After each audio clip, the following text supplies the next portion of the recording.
Time to start. You ready? Lead us off, Brian.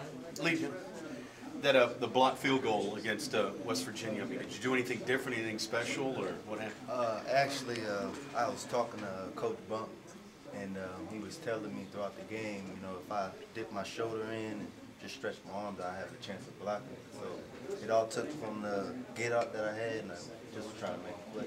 So you go from that to then they throw the touchdown pass. Oh yeah, that just shows that, you know, that my team had my back.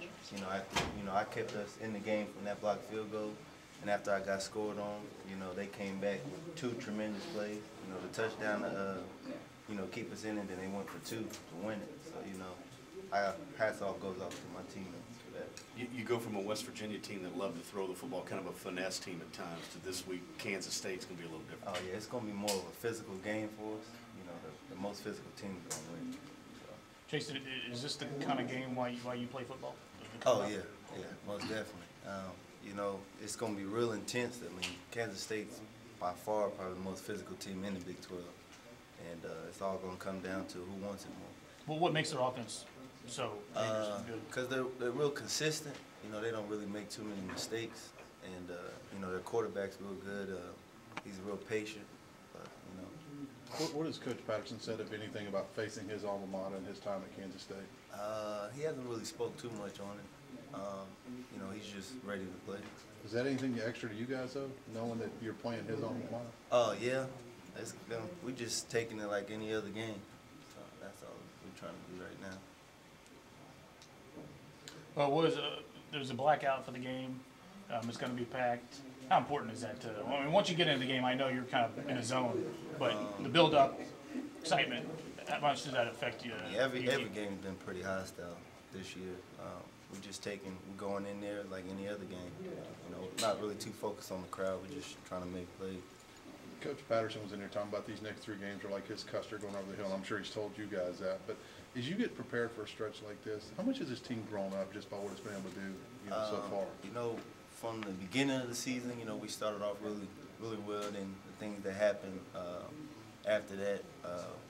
But you know, we're just trying to keep everybody motivated. You know, these last three games gonna be real tough. You know, we just take them one day at a time and try to make every play happen. And I'm sure you guys aren't satisfied with just being bowl eligible. Oh no, not at all. Is there a difference in game plan, not knowing which quarterback's going to take the field for K-State? Are you expecting Colin Klein to be there? Yeah, of course. Have you all talked about as a secondary that in this game your responsibility would be helping out, coming up and stopping the run as much as covering? Is that going to be an adjustment for you all? Mainly our defensive line, you know, they've been playing tremendous. And, you know, with the pressure that they're getting, is making it a lot easier for the secondary. And, you know, if we're covering receivers good, it's going to allow them to get sacks and make, you know, tackles for loss or whatever. How do you view the spoiler role? I mean, they're in line for some pretty big-time things. How do you view trying to be the spoiler this week? Do you feel like a spoiler? No, not really. I'm not too sure. So nothing gained knocking this undefeated team off? I mean, what confidence could you guys gain from beating a team like that? We're just going to have to be real physical. You know, try not to make too many mistakes. You know, try to capitalize on, turnovers that if they make, just try to be consistent throughout that entire game. One more question. Talk about. Oh, go ahead, Gil. How much of their ranking has been the topic of conversation this week? Not just among you guys, but the coaches too. We're not really too focused on the rankings at all. You know, we just taking one game at a time, trying to make things happen. Were you